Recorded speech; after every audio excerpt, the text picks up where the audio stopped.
August மாதம் 9ஆம் தேதி இணைச்சட்ட புத்தகம் 6வது அதிகாரம் 4-13 வசனங்கள். அது மிகச் சிறப்பாக இஸ்ரவேலை செவிக்கூட நம் ஆண்டவராகிய கடவுள் ஒருவரை ஆண்டவர் முழு இதயத்தோடும் முழு ஆன்மாவோடும் ஆற்றலோடும் அன்பு கூறுவாயா. இந்த வார்த்தைகள் உள்ளத்தில் இருக்கட்டும். உன் பிள்ளைகள் உள்ளத்தில் பதியமாறும் வீட்டில் இருக்கும் போதும் வழி பயணத்தின் போதும் படுத்தும் போதும் எழுந்திருக்கும் போதும் அடையாளமாய் கட்டிவை. அதற்கு பேசு அடையாளம் கட்டிவை. கண்களை அடையாளமாய் இருக்கட்டும். நிலை கதவுகளின் நுழைவாள்களும் அவற்றை இடு. அவர்கள் ஆண்டவருடைய அன்பை பற்றி சொல்ல வேண்டும்.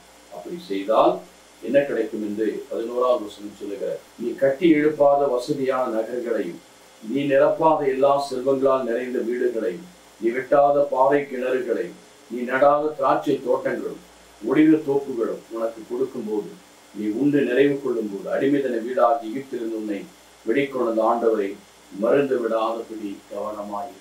நாம் அவருடைய கட்டளைகளை கடைபிடித்து ஆண்டவரை தேவன் என்றும் முழு உள்ளத்தோடு ஆன்மாவோடும் உங்களுடைய பிள்ளைகளை வழிநடத்தும் போது இறைவன் நமக்கு இந்த ஆசீர்வாதங்களை நமக்கு நாம் கஷ்டப்படாமலே எல்லாவற்றையும் அவரே நமக்கு கொடுத்து நம்முடைய தேவைகளை அவர் சந்திக்கிறவராக இருக்கிறார். அவருடைய தெய்வீக அன்பையும் ஆதரவையும் நாம் பெறும் பொழுது சொல்லப்பட்டது போல கட்டிடாத நகரங்களையும் செய்யாத வேலைகளையும் திராட்சை தோட்டங்களையும் உண்டு மகிழும்படி நமக்கு எல்லாவித ஆசீர்வாதங்களையும் வழங்குவார். ஆண்டவரே, நாங்கள் முழு உள்ளத்தோடு முழு ஆன்மாவோடும் சிநேகித்தோம். நீ ஒருவர்தான் ஆண்டவர்.